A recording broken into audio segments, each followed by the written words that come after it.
Daily. Taste the Daily. Nirmal జిల్లా బాసర వద్ద గోదావరి ఉధృతంగా ప్రవహిస్తుంది. ఒక పక్క దసరా శరన్నవరాత్రి ఉత్సవాలు జరుగుతుండగా పక్కనే ఉన్న గోదావరి పరవళ్లు తొక్కుతుండటంతో అక్కడి వారు భయభ్రాంతులకు గురవుతున్నారు. గంట గంటకు గోదావరి ప్రవాహం పెరిగిపోతుంది. అమ్మవారి దర్శనానికి వస్తున్న భక్తులు గోదావరి నదిలో పుణ్యస్నానాలు ఆచరించకుండా అధికారులు ఆంక్షలు విధిస్తున్నారు. నది బ్యాక్ వాటర్ వల్ల రహదారి వెళ్లే మార్గాలు, పుష్కర ఘాట్లు నీట మునిగాయి.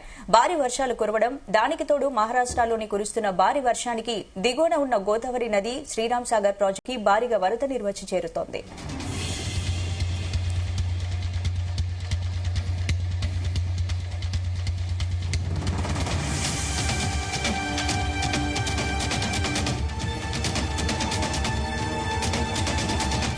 మూడు రోజుల నుంచి నీటి మట్టం తగ్గకపోవడంతో లోతట్టు ప్రాంతాల్లో వరద నీరు చేరుతుంది. గోదావరి నది ప్రవాహం పెరుగుతుండటంతో అధికారులు ముందు జాగ్రత్తగా ఒడ్డు వైపు ఎవరూ వెళ్లకుండా బారికేడ్లను ఏర్పాటు చేశారు. ఎప్పటికప్పుడు పోలీసులు, రెవెన్యూ శాఖ ప్రజలను అప్రమత్తం చేస్తున్నారు.